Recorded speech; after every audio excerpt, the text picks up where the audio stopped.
ઉમરેઠ પેટા ચૂંટણી માટે ભાજપે ઉમેદવાર જાહેર કર્યા છે। ભાજપે હર્ષદ પરમારને ટિકિટ આપી ગોવિંદ પરમારના પુત્રને ભાજપે ટિકિટ આપી છે। ગોવિંદ પરમારનું અવસાન થતા બેઠક ખાલી પડી હતી। પૂર્વ એમએલએ ગોવિંદ પરમારના પુત્ર છે હર્ષદ પરમાર।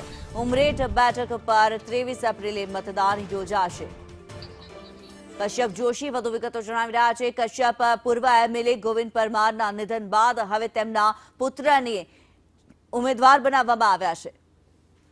ઉમરેઠ બેઠક જે છે તે બેઠક ઉપર ધારાસભ્ય રહેલા ગોવિંદ પરમાર જે છે તેનું નિધન થતા તે બેઠક છે તે ખાલી પડી હતી। મહત્વની બાબત એ છે કે આ બેઠક ઉપર ભાજપ દ્વારા ગોવિંદ પરમારના પુત્ર છે હર્ષદ પરમાર તેને ઉમેદવાર તરીકે જાહેર કરવામાં આવ્યા છે।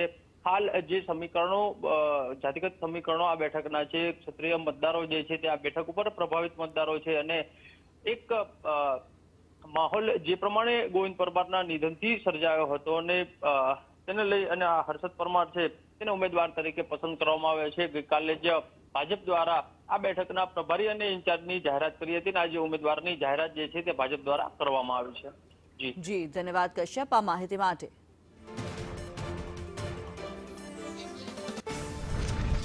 ત્યારે ઉમરેઠ બેઠક પર 23 એપ્રિલે મતદાન યોજાશે। પૂર્વ એમએલએ ગોવિંદ પરમારના પુત્ર હર્ષદ પરમારને ટિકિટ આપવામાં આવી છે।